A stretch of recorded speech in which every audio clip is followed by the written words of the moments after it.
everyone, I'm excited for you to see this episode here on YouTube, this week's podcast update where I talk about my diagnosis with HG, Hyperemesis Gravidarum. It's a very soft form of it, but it's been very challenging, as well as give you just kind of an update on how pregnancy is going. As I was recording the podcast, I realized I did not hit start immediately on this, so you are going to miss like the first 2 minutes of the podcast, but basically all that was me reintroducing myself. I'm Kayla Bowker, professional triathlete, mom, expecting my third baby, and coach at Where Your Feet Take You, and this is the Where Your Feet Take You podcast, and this is my week 14 pregnancy update. So that's basically all that you missed. It wasn't anything crazy that you missed in there. And I really hope that you enjoy the episode and come back for our next one. All right, let's get to it. All right, well, I will see if I can make this work here on YouTube as well. So, I'm about mid 14 weeks, and it's been, in all honesty, guys, it's been a really long 14 weeks, really long 10 weeks in reality, because symptoms you don't really find out until close to about 3 weeks, and then from there symptoms really kick in sometime between that 4 and 6-ish week. For me, they kicked in at around 5 to 6 weeks, and they have just, progressively gotten worse and worse.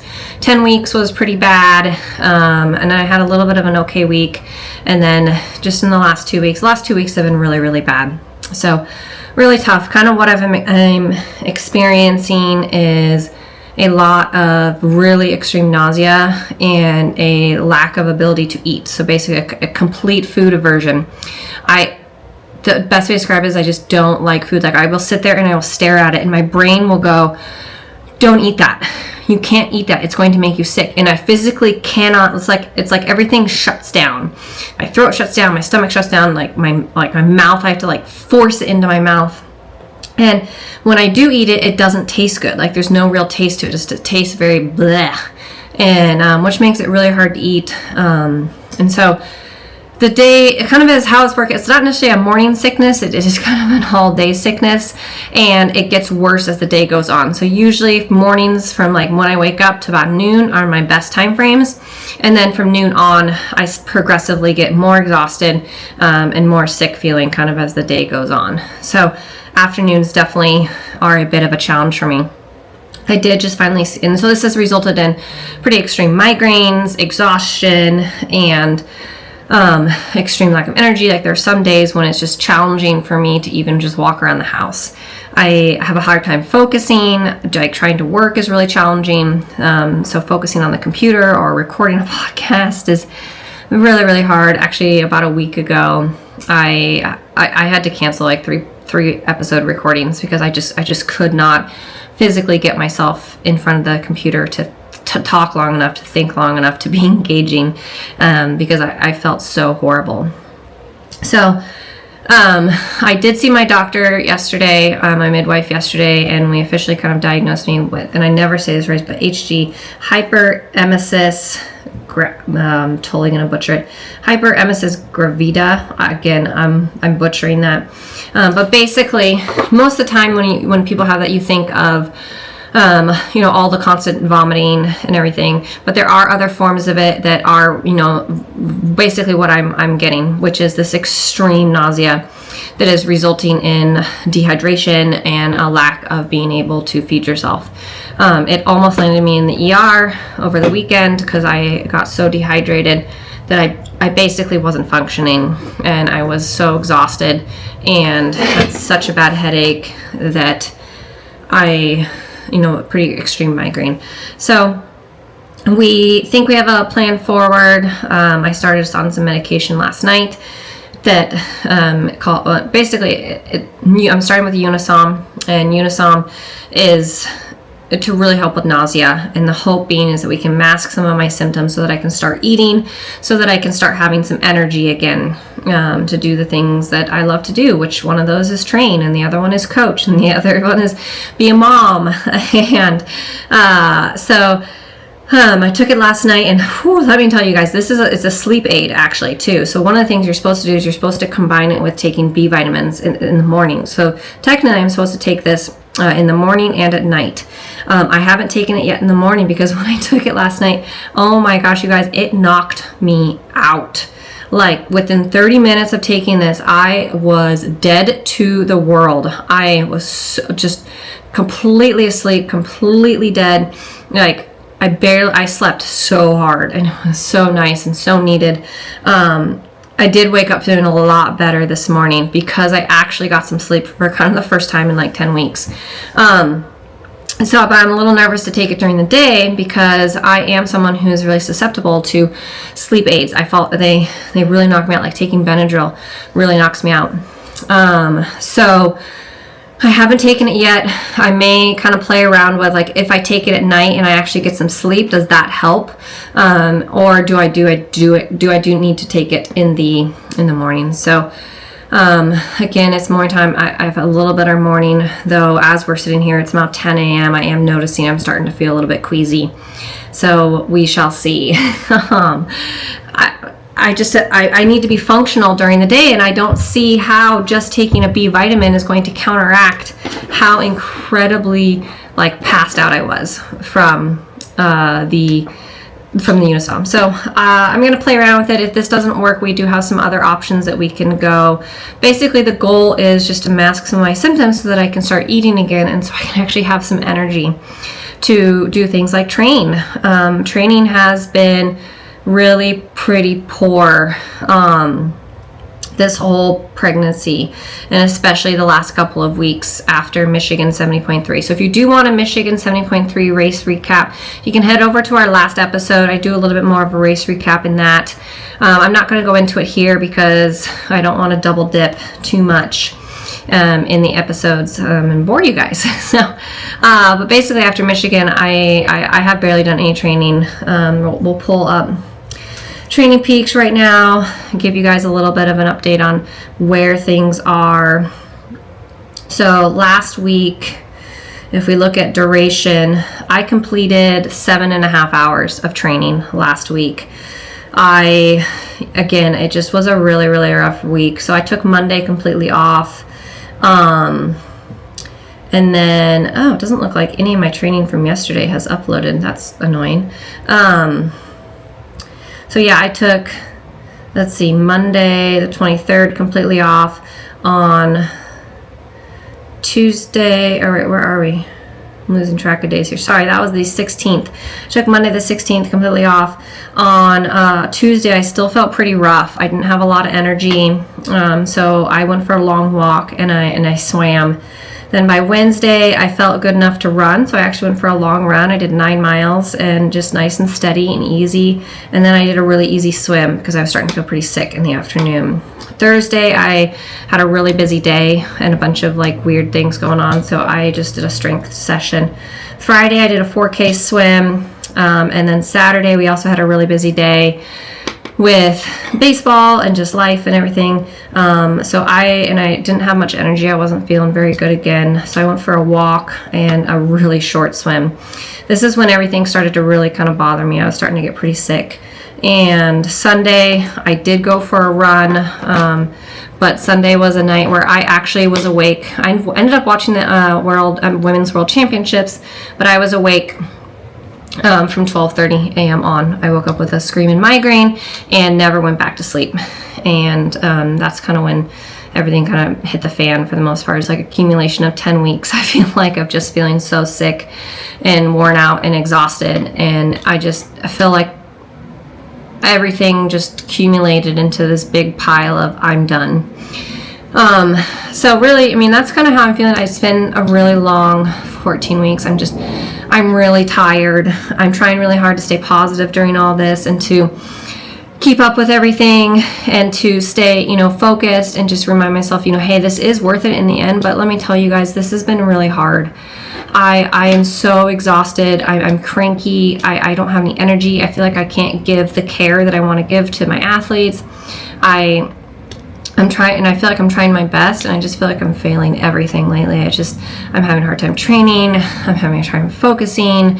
And I'm just so exhausted, and I just don't see a light at the end of the tunnel. I mean, I am 14 weeks and I still feel really sick. And unfortunately, my doctor said, that oftentimes when people feel this bad in that 14-week range, that they're in it for the long haul.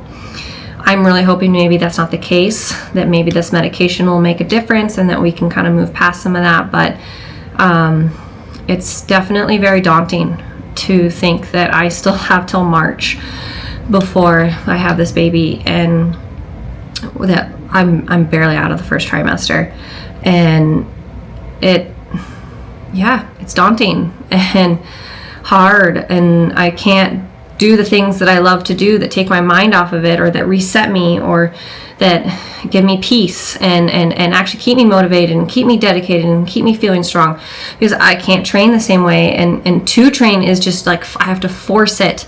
And while it does make me feel better a little bit, it also makes me feel worse. And so there's this all huge combination of these things, and it's very isolating,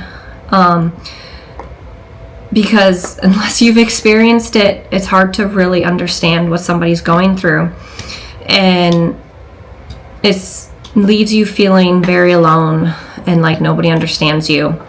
And you also kind of feel like, because I'm not vomiting, I feel like people think I'm making this up. Not people, just like I just feel like I'm making it up. Like nobody believes me that I'm feeling this sick inside, and that it's this exhausting and this draining and this mentally and emotionally like wrenching. To feel this way every single day, like going to sleep knowing, oh my God, I'm going to wake up and I'm going to feel this horrible, or maybe I'll get a couple of good hours and that's it, and I'm gonna have to force everything, and it's very exhausting. And I'm hoping maybe it will be worth it in the end. But I also sometimes hate that comment, and I hate even having to tell myself that, because yes, we all know it's going to be worth it in the end. I have 2 children. I wanted a third for a reason. I love being a mom. I know that it's worth it in the end, but when you're deep in it, it doesn't feel worth it. It just feels so hard. And you just want people to understand that. So anyways, that's kind of where we are right now. Again, hoping that we have a little bit of a path forward. We are Wednesday, and so for training wise, kind of what I've managed to handle is Monday I just did a strength session. I don't even think it was me, or no, I swam Monday. My Training Peaks is nothing on my Training Peaks is loaded, so I'm kind of guessing here. I swam and I did a strength session Monday. I did 2K swimming and a strength session. Yesterday, which was Tuesday, I did get through a 2-hour ride, which actually felt pretty good.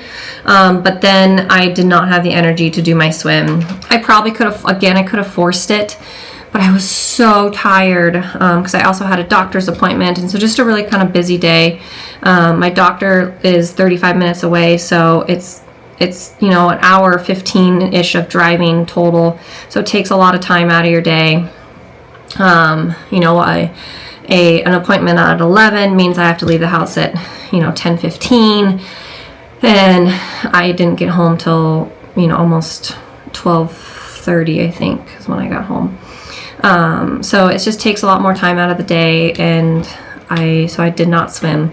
So far this morning, I went for a 7-mile run that actually felt really good, and I do think I'm gonna, after I'm finished here, go for my swim and capitalize on a little bit of energy that I have at the moment, and then kind of finish up work the rest of the day. I would love to get back to being able to do like 15 to 16 hours in a week of training. But as of right now, we're barely hanging on to like 10. We're kind of in that 7 to 10 range. And I do know I just have to listen to my body right now, and I have to do what feels good, and I have to do what feels right for me. And if that means less training, that means less training. Though it is really hard to know, like, hey, next year, like what you're doing right now does benefit you next year. And if you can't do anything right now, it's just going to make it harder next year. But it's trying to get out of that concept of thinking too far ahead. Like, you want to think far ahead, but you don't want to think too far ahead in the fact that you get so caught up in what's to come that you don't listen to your body in the present.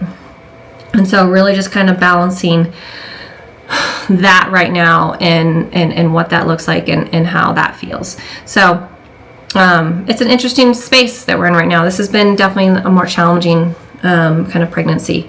And that actually kind of leads me to the first question that I had for this is the first question being from Carly, and it was, what is the most surprising thing about this pregnancy compared to the other two?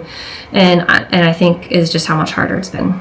My other two were pretty similar in that I definitely had nausea and food aversion with both of those, but none to this extreme. I was still able to train pretty easily through both of those, and it was harder, but it wasn't to this extent. So basically, I have all the same symptoms. It's just everything is magnified by 7 million this time around, which has made it obviously a lot harder. I've been more sick.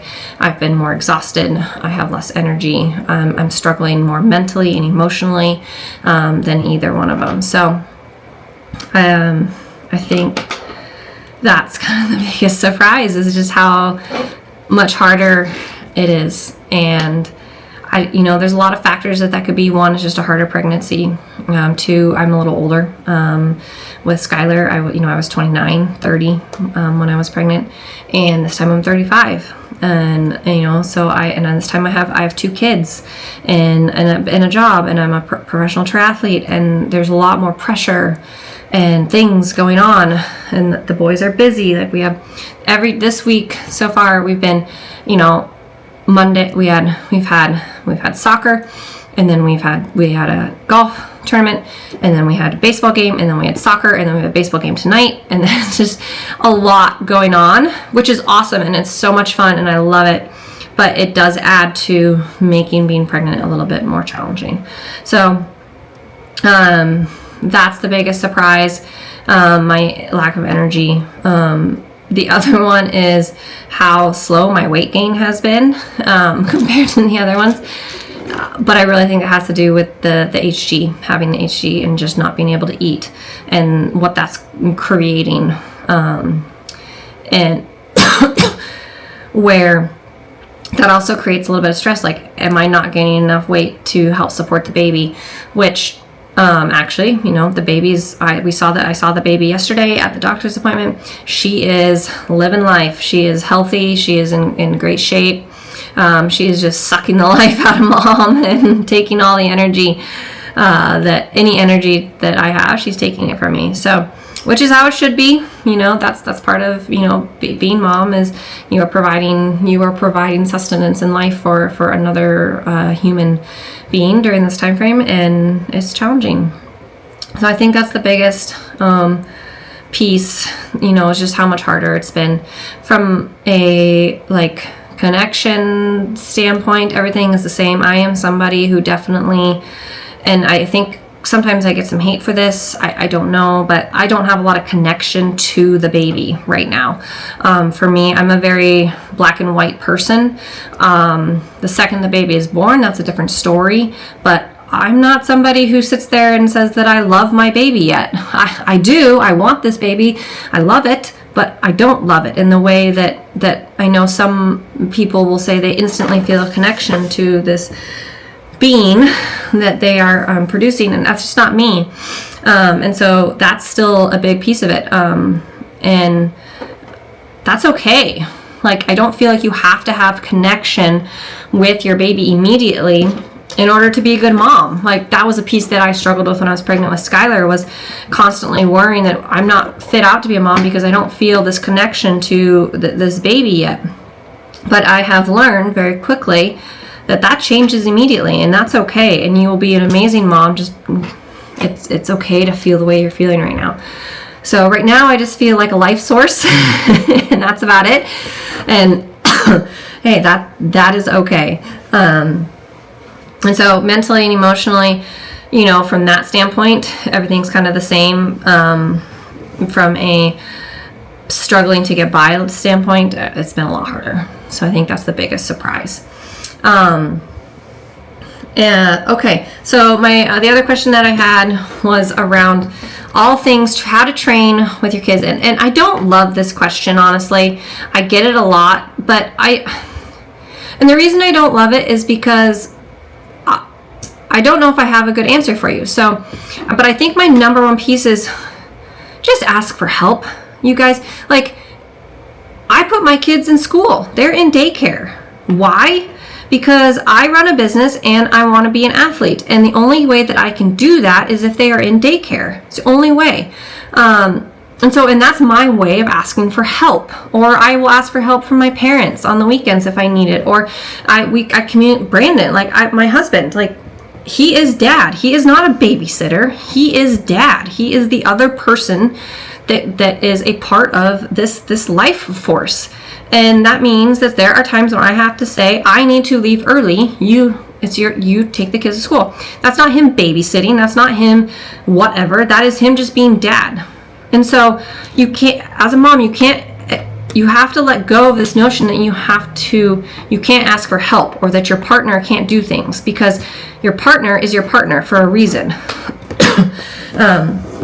And so I think that's my number one piece, is when it comes to trying to make a decision on training with people, with kids, is ask for help. If you are a stay-at-home mom, hire a babysitter for 2 hours in a day or a couple times a week.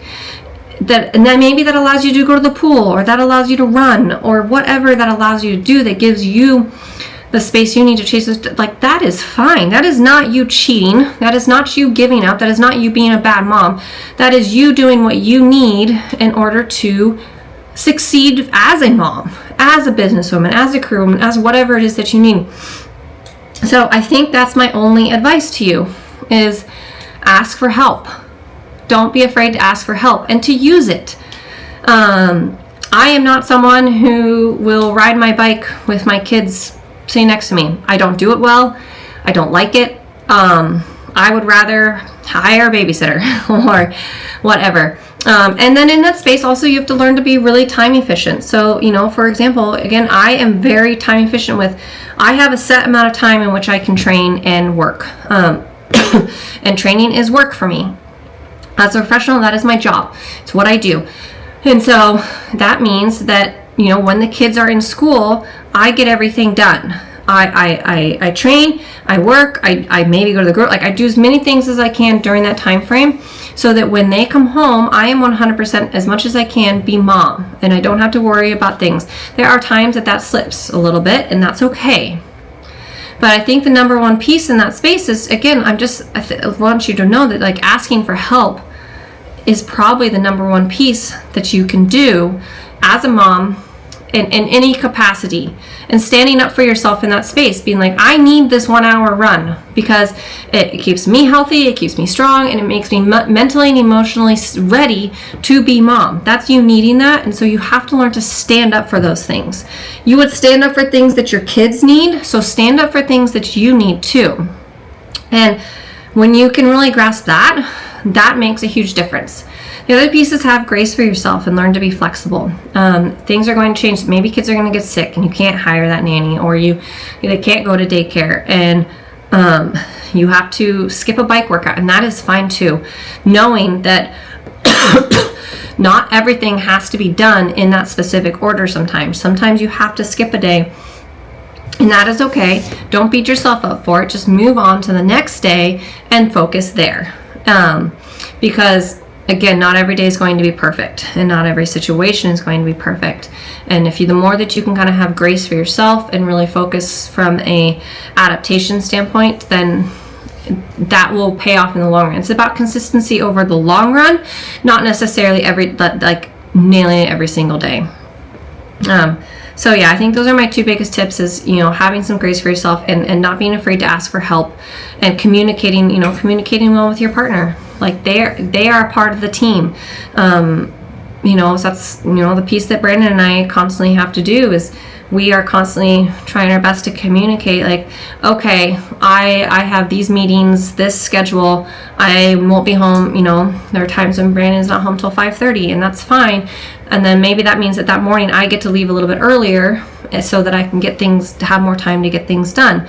It's just a give and take between the two.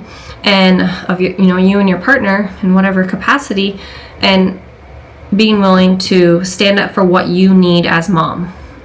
Because mom is important, and you have to take care of yourself in order to take care of other people.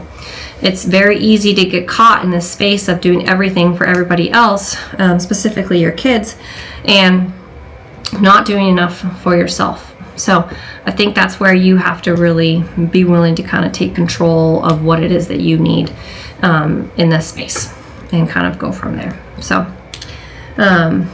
yeah, those were kind of our 2 questions. Please, you guys, I will be doing more of these on a regular basis here. So send in your questions. I know you have them because I get them all the time, and I don't always answer them on the normal podcast because I'm trying to make sure that just doesn't turn into a mom-only podcast. But this is the segment for it. And I know you guys have questions because I know like people like Sky Munch have this same podcast, and she gets tons of questions. So send them my way. I have a fair amount of experience in this realm. I have had 2 kids. I have gone through 2 different pregnancies. A miscarriage. I've trained through all of them. I trained after them. I got my professional license after having kids. So I know what it takes to go to the elite level after having kids and being able to really kind of focus on this thing.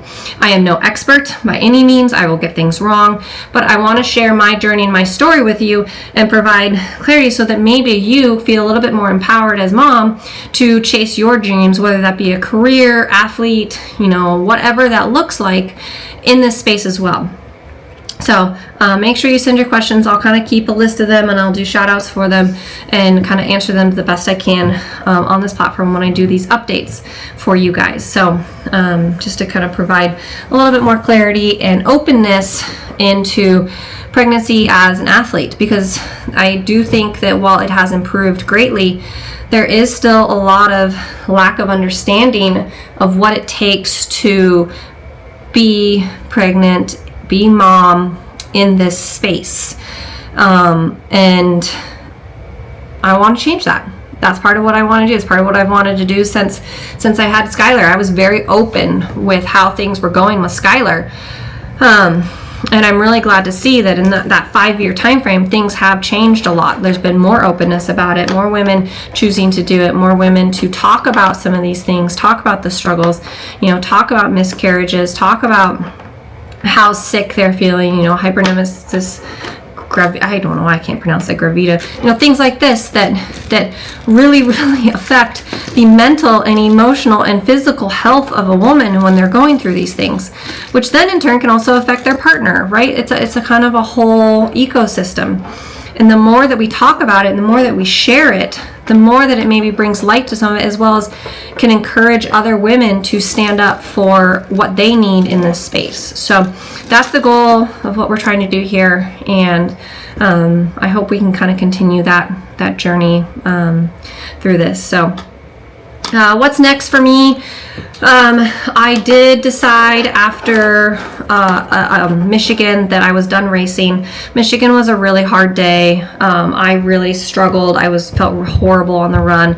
I felt so sick and just so exhausted. And while I got through it, and I still did okay. I mean, I did it in 5:02, which as a professional is not a time, is nothing to shout about. But at 13 weeks pregnant, that's not bad. But it was very clear that I just was forcing things, that it was just too much for my body. It was too much for me mentally, emotionally, physically. And so that was the end of my season. I am still headed out to Augusta this weekend. Hopefully we don't get hit by a hurricane. To support Mia and Danielle, who are 2 of the Where Feet Take You athletes that are racing, as well as support some of the pro women who are out there racing. And I am just excited to kind of go to a race and enjoy. It was a little bit of a challenging decision to make. Like, I still kind of feel sad about it, honestly, to think that I can't race like I did. I raced 4 times when I was pregnant with Skylar. And to think that I can't do that this time around was sad. And knowing that I may not race again until, maybe I can be ready to race in July. But, realistically, I think it's going to be closer to September. August or September that I'm ready to race again. next year, especially with the way this pregnancy seems to be going, and to be able to get my form up to a space in which I can be competitive. Because one of my goals next year is it's time to put the hammer down. It's time to be competitive again in the sport. And I want to be competitive. I want to fight for spots. I want to fight for good placing. I want to fight for money. You know, and I don't know if I'll be ready to do that in July. I'm not going to force it. If I am, awesome. If I'm not, that's okay too. But knowing that I may not be racing again for another year is really sad. And something I still, even now, like, I'm like, well, maybe I should just go. I'm signed up, like, I'm on the roster. Should I go and race and just see what I can do? But really, that's not the right call. If I can barely handle 7 hours of training in a week, I can't handle getting through a 5-hour day. I seem to be able to handle about 3 hours at a time, and really it seems to be 2 to 3 hours in a day is kind of about the max I can handle. So it's very obvious that means I cannot handle racing an entire race here. So I did decide that was the last of my end of my season.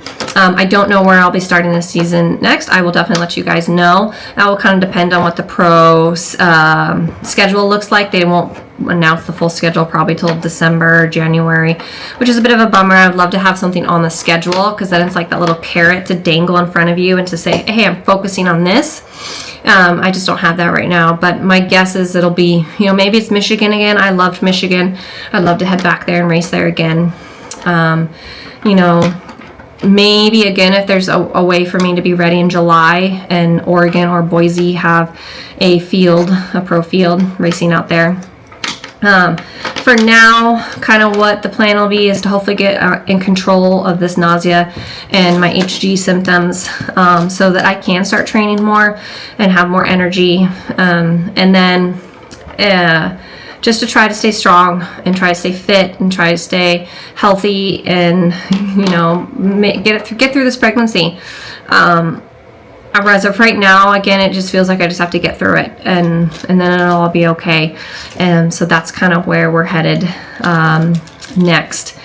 So it seems so far away, honestly. Like, honestly, Brandon, like a week ago, I was like, wow, I can't believe it's the middle of September already. And my response was, I don't understand how it's not December. Like, how is it only mid-September? Like, I feel like this has been so long, and each day goes so slow, and week goes even slower. But that's the life I'm in right now, right? We're trying to stay present within the journey and enjoy every piece of it. And while I am not enjoying this piece of it, I am doing my best to just focus on what I can control and get through the day, each day as it is. So, all right, well, that's probably enough of me chatting here. Since I didn't have a ton of questions, I will sign off for now. If you guys do want to follow along on the journey or anything like that, you can follow me at Kayla Bowker _ on Instagram. Feel free, you can listen to these podcasts on Apple, Spotify podcasts, or on Apple or Spotify. And if you could share these, if you want to join the Patreon community, it is, I think it's $5 a month. So it's the cost of one coffee a month, to really help support and keep things rolling. And, you know, again, I have a lot of ideas that I want to bring to it, but I can't do it without a little bit of backbone support. So thank you, everybody, for following along and for all the support that everybody gave me on my post where I was announcing kind of how I was feeling and what I was going through. I was a little bit nervous to announce that because, again, I don't have like on the outside, maybe I look okay. Like, I don't have like the vomiting and stuff like that. So I was really nervous to kind of share that I was feeling that way and what was going on. But saying it out loud and having kind of something to put behind it really helps me to say, hey, this is what's going on and this is what I'm struggling with, and helps to make it more real and make it feel like I'm not making this up. So thank you again to everybody for all the support and cheers and everything. I really appreciate it, and I'm enjoying sharing this journey with you guys, and I hope to continue to do so. If you are racing this weekend, good luck out there. Have a ton of fun. If you are in Augusta and you listen to this and want to come up and say hi, I will be out there on course, and I'm really looking forward to cheering everybody on. So have a wonderful week, guys.